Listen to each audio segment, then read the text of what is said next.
Hello and welcome back to my channel. If you're here for the first time, here I'm sharing my journey to financial freedom and all the challenges as a first generation immigrant living in America. Today, we're going to talk about the very first steps for you to take control of your finances and take charge of your money and own your money instead of letting your money own you. I have come to acknowledge how irresponsible I was with my finances, and I've come to acknowledge how um, I was not being a good steward of what I was given. Not because I've always been like this, but just because I became too busy with other things to think about the little details. So yes, the first step really to embark on this journey for me was just to acknowledge that I've been messing up. So I have been messing up, and it was time to look back at myself and check myself and see the areas that where I wasn't very serious with my money or my finances or my money choices or my money decisions on a day-to-day basis. Just like this example. So I just purchased this USB Type C charger for my phone. I got it at TJ Maxx for $6.99. So as I was driving with my daughter somewhere, and I realized my phone was not charged enough for the trip. So I decided to stop at TJ Maxx and grab a charger. So I got this, and as soon as we got back in the car, I plugged it in, started to charge my phone, but it wasn't working as expected.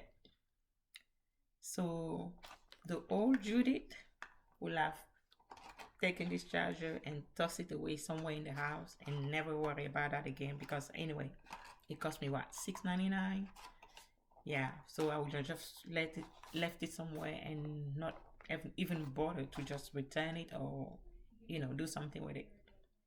But the new Judith, as soon as I realized this wasn't working as expected, I looked for the case and I got it wrapped up and ready to be returned to the store. So I'm gonna leave this in my car, and I will surely find 15 minutes in my day within the next 30 days to drive back to the store and return this and get my money back. Because $6.99, where I come from, in my country of origin, $6.99 can feed a family for 1 week. So this is the mindset of the new Judy.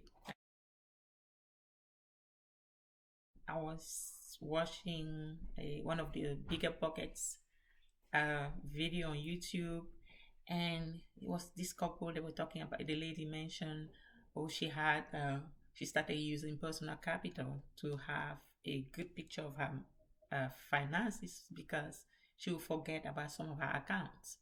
I just decided to go ahead and connect my accounts and pull up my financial picture. I didn't know what I was really expecting, but I was just looking for a way to have all my accounts together, just like I had in Mint, but just be a little bit more serious about it. So yeah, I was shocked by what I noticed, because as soon as I pulled my card, especially my credit card, I realized how much I had spent on clothing on that month. I was like, that was last year, in the midst of, everything that happened last year, working from home. And really, I had no reason to be purchasing clothes and not to mention purchase for that much money. So it kind of took me by surprise. The sad truth is that I could not even remember the pieces of clothing that I had purchased, neither for myself nor my husband or the children. I had spent so recklessly, and I could not even go back and really, you know, see the things. I remember the things I had spent on. So seriously, the first step is really to acknowledge, to own it, and to get mad at yourself, and to, have that time to sit down with yourself and and think about it. Think about your choices. For me, that was the turnaround. As soon as I noticed how disorganized really I had been with my finances. I knew that was not the route I was going to continue on. And I had to come to terms with that. And I had to sit down, go back, in my finances, in my statement, and just try to understand where I had been spending my money. That was the come to Jesus moment for me, because really I came to terms with my own truth. I had to own it. I had messed up, and I had to acknowledge that if I was going to continue that way, I'll be working for the rest of my life, trying to spend money the way I was spending, or not focusing on what was really important, like saving, investing, and having my money work for me instead of me working just to spend on stuff. I don't know about you, but I've always struggled with my weight, and I've noticed that usually when I gain weight, it takes me by surprise because I just get on the scale and I'm like, how did that happen? How did I put on 10 or 20 pounds? Yeah, that's how my spending snuck up on me. It took me by surprise. That the personal capital app, it was life changing for me because it just showed me every little category where my money was going.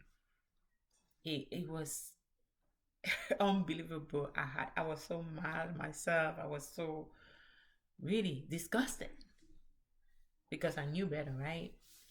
So yeah, that was the beginning for me. I had to get mad. I had to get disgusted.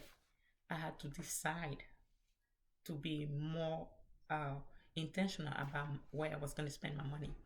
I had to own it and start with a decision. But I would never have made that decision had I not taken the time to really go back and understand my whole financial picture.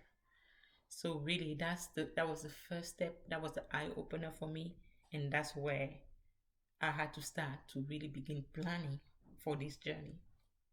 I will really connect my accounts, my uh, different accounts into these apps, whether it's Mint or Personal Capital. Those are the one that I use. I will share the link below. So basically, having that whole financial picture in one place help you to understand what your net worth is, what are your liabilities, what are your assets.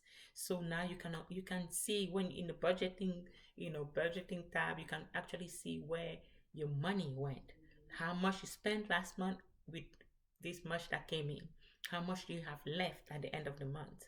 So really take the time to take inventory of your income. How much money are you making every month? Sometimes you can't even tell for sure how much you make every month. How much debt do you have? How much do you have in savings? And where does your spending go? Really, like in personal capital, I could see the different category where I was spending the most. And I tell you the truth, once I saw that, the next month was completely different. So really, we cannot be in denial. We have to acknowledge our truth. We have to acknowledge our mistakes. And you might even be surprised. You might even find out once you plug in all your accounts that you actually doing better than you thought. It wasn't the case for me, but that might be your case. You might be surprised you have more savings than you thought. You might be surprised you've been kind of, careful and you're on the right path. But there's so much more to financial freedom than to just, you know, have your money saved in a bank account. So we're going to talk about that later. So basically, take that first step, understand what your financial picture is. Like I said, I recommend Mint app or Personal Capital. Right now, I'm using Personal Capital, and let's get started there. It's gonna open up your mind to understand that where all your money is going, and to understand where you need to pay attention in your finances. And really, it gets better. Like I told you, I was a spender in this family, But guess who's happy now? Because I've taken the lantern on this financial independence journey, and my husband is still can't believe I'm thinking and behaving the way I'm behaving because I'm changing. Change comes by acknowledging where you went wrong, and every day, every decision you make is gonna take you towards the goal. But before we can make a plan, we need to know what the landscape looks like. Before we build that financial house of ours, we have to find out what we have to work with. So take the time to go into your finances and see how your money's been working for you or against you. And we'll start there. It gets better.